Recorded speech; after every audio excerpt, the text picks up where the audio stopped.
All right, good evening, ladies and gentlemen and individuals. Thanks for taking the time to join our final workshop of American Political Economy. My name is Dr. Josh Franco, Assistant Professor of Political Science at Cuyamaca College, and welcome. Quite excited to be wrapping up the summer, and it's kind of sad that our workshop's ending, but with every session or term, we start new things. So I'm pretty happy about all this. So welcome to American Political Economy. This is a new workshop series that focuses on defining, exploring, and discussing American political economy from the point of view of different individual, group, and organizational entities at the local, state, and national level using historical and contemporary news and events. This has been our schedule for the summer. We started with an overview, major questions doctrine, Bruce's Beach, American Rescue Plan. Didn't have a workshop in week 5. And then the past 2 weeks, we discussed climate change and energy and FRED. And today we'll be talking about the Infrastructure Investment and Jobs Act that was just passed in the past year and a half. So let's go ahead and jump to it. I'll go and go to my slides. So week 8, Infrastructure Investment and Jobs Act. So by the end of this workshop, you'll be able to define infrastructure, describe Infrastructure Investment and Jobs Act, explain how the Infrastructure Investment and Jobs Act relates to at least one of the 4 APE areas, and then lastly, explain how Infrastructure Investment and Jobs Act can be viewed by individual groups or organizations at the local, state, or national level. So let's jump right in. First, starting off, what is infrastructure? Well, infrastructure is basically the physical things that we rely on, the physical networks that we rely on to move people and goods across and around the country, and obviously around the world. So what are some of these things that we call infrastructure? First, highways. Here's a map of the national highway system.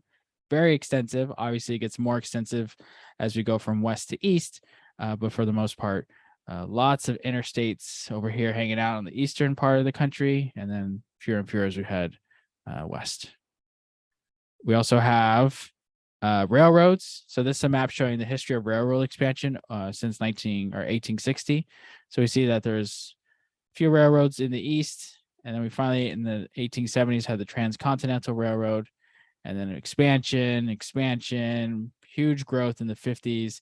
And then today you'll notice that we have less railroads than we did in the past, largely because we have other modalities to transport goods and services, particularly individual automobiles and trucks. But for a good chunk of time in the country's history, that railroads were a primary way of moving to and from locations. Next, we have airports. Here's a map of all the major airports throughout the country. Obviously, for those of us living in San Diego, we have the San Diego International Airport.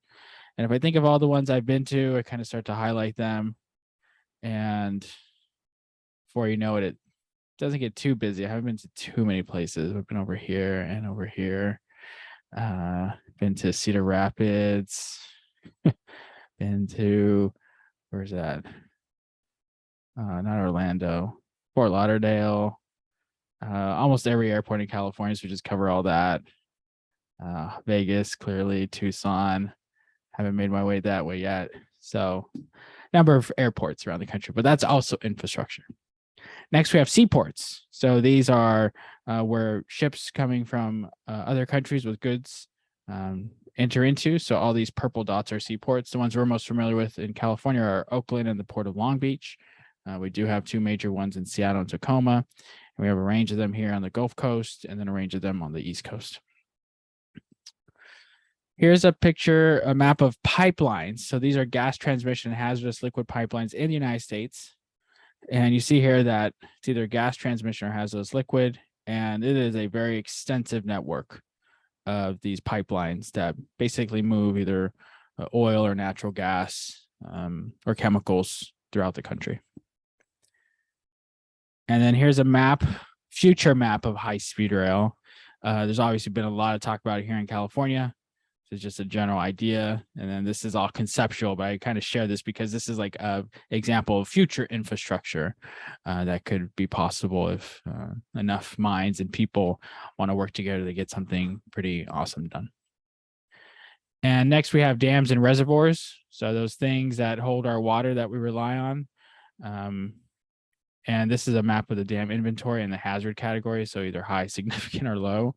And you'll notice here that there's a lot of dams in the east, and then we have some major ones, obviously, here out west.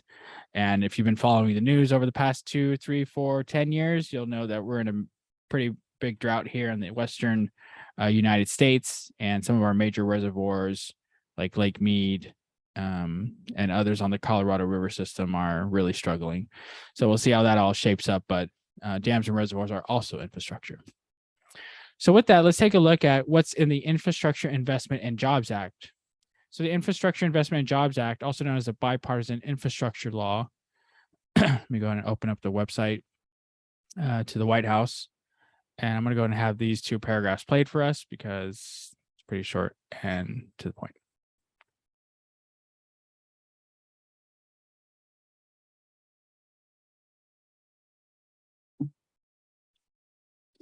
Congress passed the Bipartisan Infrastructure Law, Infrastructure Investment and Jobs Act, a once-in-a-generation investment in our nation's infrastructure and competitiveness. For far too long, Washington policymakers have celebrated Infrastructure Week without ever agreeing to build infrastructure. The president promised to work across the aisle to deliver results and rebuild our crumbling infrastructure.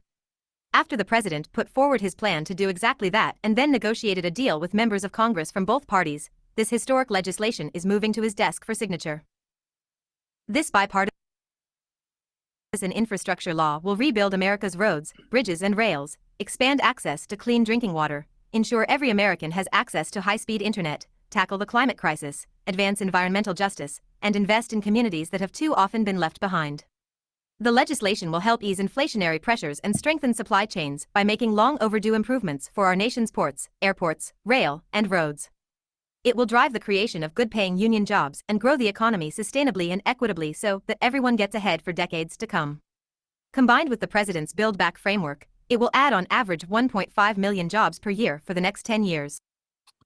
So this bipartisan infrastructure bill, some of the highlights that the White House put forward was, focusing on eliminating lead pipes, promoting high-speed internet access, particularly in rural areas that have struggled to have that type of access. Better roads and bridges. There are miles and miles of roads and bridges that need to be improved, and this bill gives money to states to make those improvements. Public transit, so things like the trolley here in San Diego or BART in San Francisco, upgrading airports and ports, so improving terminals, earthquake retrofitting in those areas, improving the capacity and the flow of folks through the airports to make them more efficient. Investment in passenger rail, so our famed Amtrak or Coaster or similar rail lines. Promoting a network of electric vehicle chargers, upgrading power infrastructure, making it more resilient with regards to climate change, and investing in environmental remediation. Now, this is, as was put forward, a very big deal because this is a significant investment in the nation's infrastructure. So let's explore that in a little more detail. So this bill was signed into law November 15th of 2021. And this is the largest long-term investment in the infrastructure of the country ever. And so what I like to pull up is the Brookings Institution's website. The Brookings Institution is a nonpartisan think tank based in Washington, D.C.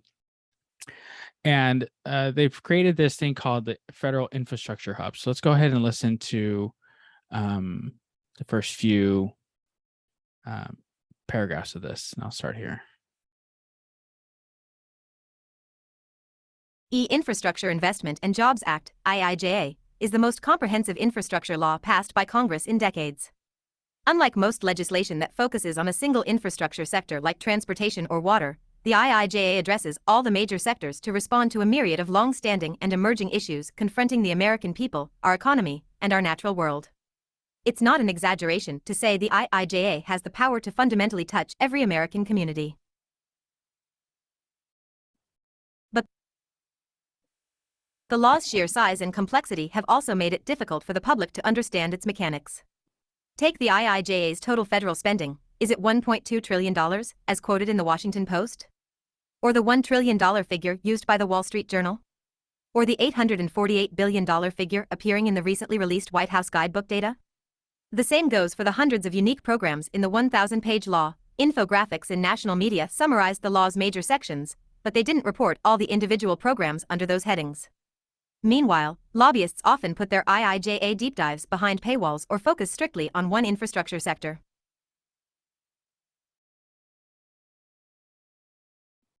The IIJA is too big and too important to have these kinds of information gaps. What practitioners, researchers, journalists, and others need is a single place to view every program the law funds, assess key characteristics of those programs, and have direct access to all the information created by federal agencies, trade associations, and other industry partners who are implementing the new law. So that's what we've done. The new Brookings Federal Infrastructure Hub consolidates all this knowledge in one place. That includes an interactive database of every IIJA program, spending details, and key characteristics. The information is free to download, and we've also designed the interactive to accommodate new data, which will continue to expand in the coming months. So this is a huge service that the Brookings Institution has provided to the general public and to interested groups, organized economic interest, and the like, because it basically takes something that is incredibly complex and simplifies it in a way that allows you to explore it in greater detail. So this is a visualization of the IIJA, which is $863 billion of investment. 590 billion of that goes to transportation, 98 billion goes to energy, 64 billion goes to broadband, 57 billion goes to water, 27 billion goes to watersheds and coastlines, 14 billion goes to other environmental programs, and then 10 billion goes to all other. And what they've done here is you can look at programs either by the funding agency. So some of the major executive branch agencies includes the Department of Transportation, Energy, Commerce, Army, Interior, Homeland Security, and the EPA. And then they also break it down by whether it's formulaic or competitive funding. Formula funding basically is based off population and other demographic characteristics, either at a regional level, at a state level, or on a local level. So that's pretty much divvied out based on those factors. The competitive one is where it's really interesting, is because localities, regions, states, groups of states have to work together to put together proposals and compete for those funding, and the federal departments and agencies that oversee those competitive grants or allocations will then decide based off some set criteria, and a lot of back and forth and debates and conversations here in Washington and in the state capitals and in local county centers and in city councils all over the country. And they also differentiate here between new money, which is about $200 billion, and then existing money, about 662,000. So I'm gonna go ahead and just zoom us in a little bit to this competitive funding and take a look here, like what some of those things might look like. So for example, the federal state partnership for intercity passenger rail grants, it's an estimated at $36 billion. And this is under the Department of Transportation. Let's go and click on that and see what pops up. And a PDF opens or is downloaded. So let's open that, take a look at what's in this document. So this links us to a Congressional Research Service in Focus report, which is those brief 1 to 4 pagers talking about passenger rail expansion in the Infrastructure Investment and Jobs Act. In this case, it talks about the federal state partnership for program, the Restoration Enhancement Grant Program, Amtrak National Network grants, corridor development, and other programs. So this gives you like the overview, and this is the source for which the Brookings Institution found this and added that to this stream. Another one that's might be interesting to us is this Civil Nuclear Credit Program. You might be asking, whoa, what's that all about? And in this case, we go to energy.gov, and it talks about saving existing nuclear fleet brings net zero future closer. So basically talking about how we do have nuclear power plants and facilities throughout the country, and they do generate energy, and it's typically viewed as clean because it doesn't create any fossil fuel or greenhouse gas emissions, I should say. Obviously, the issue is the nuclear waste that's generated or produced and where to store it and how to manage all that forever. But in any case, the point is like that's still part of the conversation in the energy production and capacity. So they have a part of it here. So you can go on and explore this in more detail. I'll post a link in the chat so you can check it out at your leisure. But this is just an example where this is a significant investment of federal resources in the nation's infrastructure. So how does the Infrastructure Investment and Jobs Act relate to these 4 different APE areas? Well, first on the role of organized economic interests, this wouldn't have happened unless there was groups, entities who had a a vested interest in the outcome. So three I like to point out are AASHTO, APTA, and TDD, or TTD. So AASHTO is the American Association of Highway Transportation Officials. These are the folks who are typically at the state level and like state departments of transportation. Here in California, we call it Caltrans, that are responsible for building and maintaining the highways and state routes in their particular area. So AASHTO is that national association that lobbies on their behalf.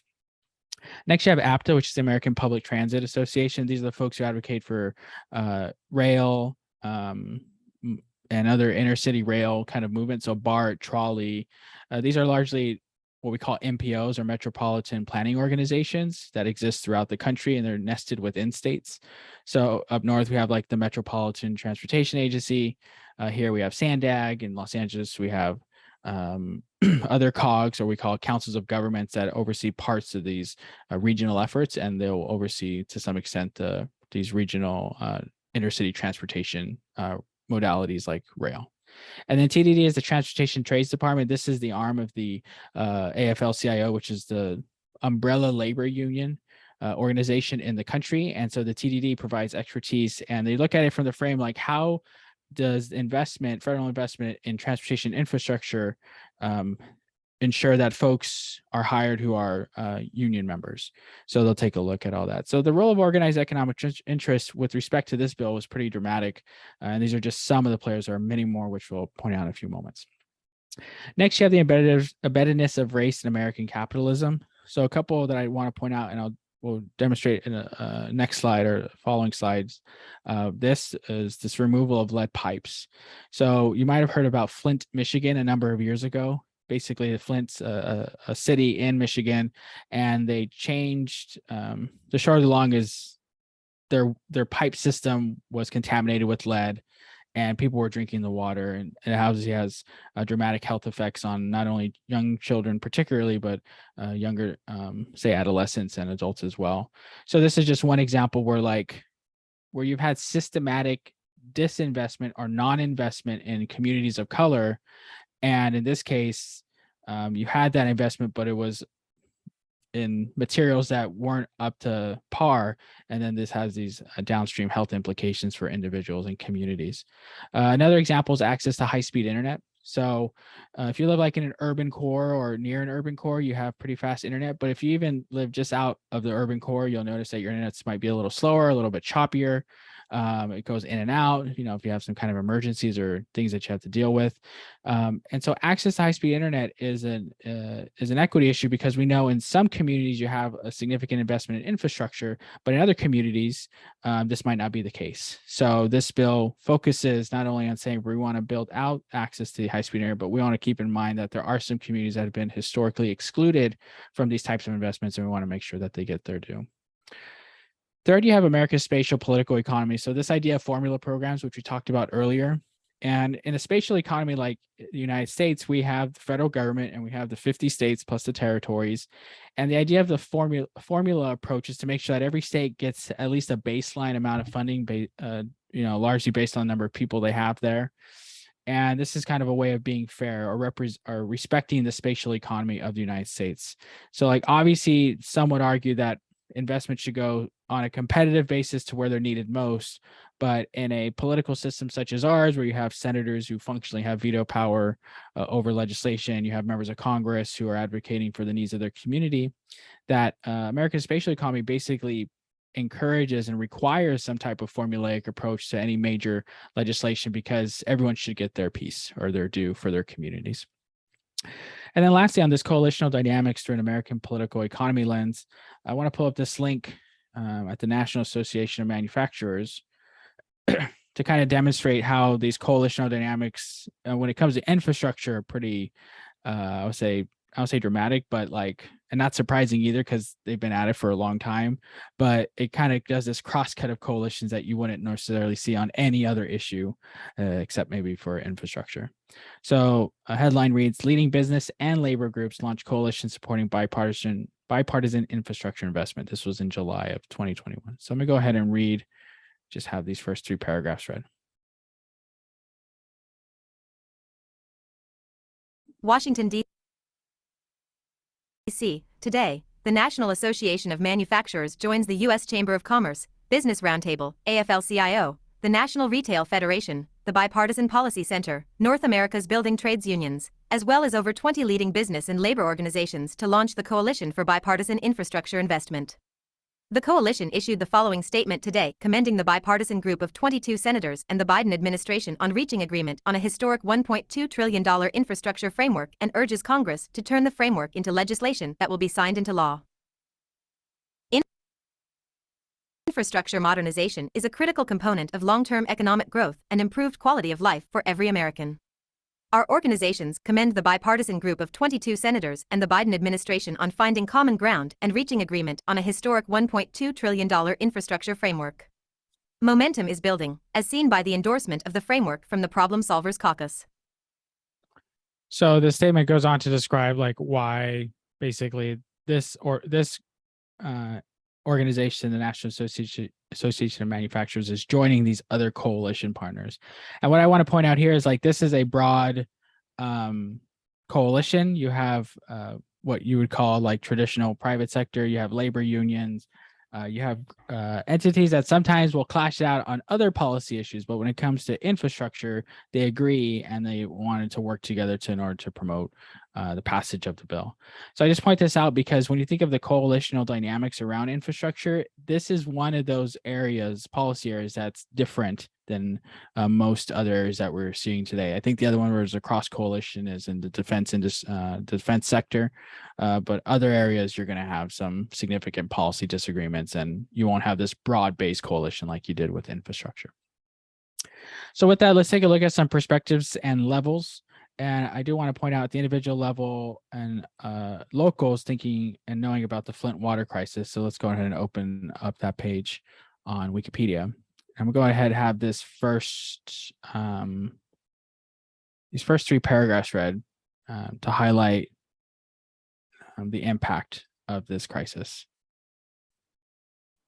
The Flint water crisis is a public health crisis that started in 2014 after the drinking water for the city of Flint, Michigan was contaminated with lead and possibly Legionella bacteria. 2. In April 2014, during a budget crisis, Flint changed its water source from treated Detroit Water and Sewerage Department water, sourced from Lake Huron and the Detroit River, to the Flint River. Residents complained about the taste, smell, and appearance of the water. Officials failed to apply corrosion inhibitors to the water, which resulted in lead from aging pipes leaching into the water supply, exposing around 100,000 residents to elevated lead levels. 6. A pair of scientific studies confirmed that lead contamination was present in the water supply. 7. 8. The city switched back to the Detroit water system on October 16, 2015. 9. It later signed a 30-year contract with the new Great Lakes Water Authority, GLWA, on November 22, 2017. 10. On January 5, 2016, Michigan Governor Rick Snyder declared a state of emergency in Genesee County, of which Flint is the major population center. Shortly thereafter, President Barack Obama declared a federal state of emergency, authorizing additional help from the Federal Emergency Management Agency and the Department of Homeland Security. 11. Between 6,000 and 12,000 children were exposed to drinking water with high levels of lead. 3. Children are particularly at risk from the long-term effects of lead poisoning, which can include a reduction in intellectual functioning and IQ, and an increased chance of Alzheimer's disease. The water supply change was considered a possible cause of an outbreak of Legionnaire's disease in the county that killed 12 people and affected another 87, but the original source of the bacteria was never found. 12. So it goes on to describe what the Flint water crisis is and the timeline for it, pre-switch, and then every year since then. And what I want to point out here is that when you think about infrastructure investment, we kind of talk about these big picture ideas. But this is an operation, this brings it down, right? This operationalizes this concept, brings it into the real world and the real world impacts of infrastructure not working the way it should. In this case, it's a broader conversation about how local governments, state governments weren't communicating, didn't partner up, weren't being thoughtful about, in this case, a significant change in water source. So then people have to go through this experience and suffer the consequences, not just in the immediate, but in the long term as well. So this is just one way of thinking about how infrastructure matters at the individual/local level. Additionally, you have groups in other parts of the state that are also fighting for their part of the infrastructure investment. So another example I like to bring up is in California and in the Central Valley. So I'll just read this part here. So inside the uphill fight for clean water in California's Central Valley, more than 1 million Californians, many living in the state's agricultural heartland, still do not have access to clean water. The Great Divide, the third place winner in Yale's Environmental 360 video contest, examines one community's struggle to gain access to unpolluted water. So let me go ahead and play just about a minute and a half of this.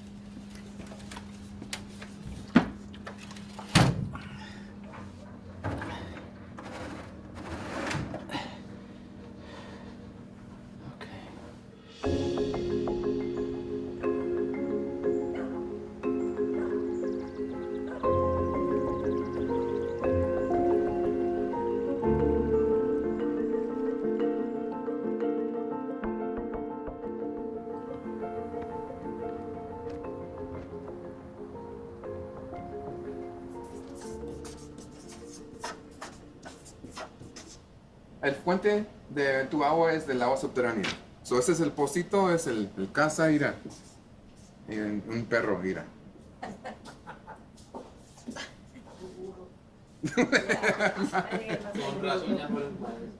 There are easily over 1 million people in California that don't have access to safe drinking water. You know, we can go on and on about, you know, who caused contamination or when, or if it was naturally occurring. But the fact is more broadly that there are tons of communities here that depend on very vulnerable groundwater as their primary source. So this documentary goes on to tell the story of Tullyville, which is a small town in the Central Valley, and the human impact, right? In this case, not having access to safe drinking water or having to deal with contaminated water. And this is just yet another example where when you don't have infrastructure investment broad-based across many and all communities, that these kinds of actions take place, and the effects that they have on individuals and on families is pretty stunning. Lastly, at the organizational level, I want to highlight two organizations. The first is the San Diego Regional Policy and Innovation Center, which is a new think tank based here in San Diego that's focused on regional solutions to regional problems with an equity mindset. And go ahead and pull up their LinkedIn here. I heard about this organization about a year ago or 12 months ago when they got off the ground, and just excited to see the dramatic work that they're engaged in, and building those relationships, partnerships throughout the region to think about problems in a regional sense. And in meeting with their leadership and with some of their staff members, just inspired by their thoughtfulness, their vision, and their willingness to kind of get into the trenches and not just think about this like in a high-minded way, but to work with communities to help solve the real problems that exist out in the San Diego area. And then lastly, I'll point out the California Transportation Commission at the state level. You might be asking, well, what's this commission all about? Well, the commission's a 13-member board that's responsible for programming and allocating funds for the construction of highway, passenger rail, transit, and active transportation improvements throughout the state. The commission also advises and assists the Secretary of Transportation and the legislature in formulating and evaluating state policies and plans for California's transportation programs. So this is the group, for example, will be meeting in August or 2 weeks from now in San Jose. And I just want to pull up their agenda and see if they have it ready. Not yet. See if I can find an older meeting. Don't see it. Well, in any case, this group basically is responsible for divvying out hundreds of millions, if not billions of dollars, or at least giving it its final stamp of approval after it goes through a rigorous technical and other processes. And this is just one of those key entities that people have never heard about, but now you have heard about it. The California Transportation Commission, responsible for allocating and programming hundreds of millions, if not billions of dollars related to transportation in the state. So this is kind of like where I would say the rubber meets the road, or the asphalt meets the ground. But this is where another entity at a different level who's making decisions with respect to where money should be invested or not invested. So with that, I want to thank you for taking the time to listen in. We'll go ahead and get to our discussion. And thank you for listening to all the workshops of American political economy. And I hope you've been able to see that American political economy, looking at the interaction of markets and the government, and looking at it from those four different focus areas of organized interest, of embeddedness of race in American capitalism, of our spatial economy, and of coalitional dynamics, kind of helps you see the world in a more complex way. And so that when you're ready, willing, and able to navigate it in whatever sector, whatever area, whatever part of society that you're involved with, that you can do it with confidence, knowing that even though it is complex, that you can wrap your mind around it and you can navigate it to successfully accomplish your goals for yourself, for your community, and for our broader society. So with that, thanks so much. Take care and have a great evening.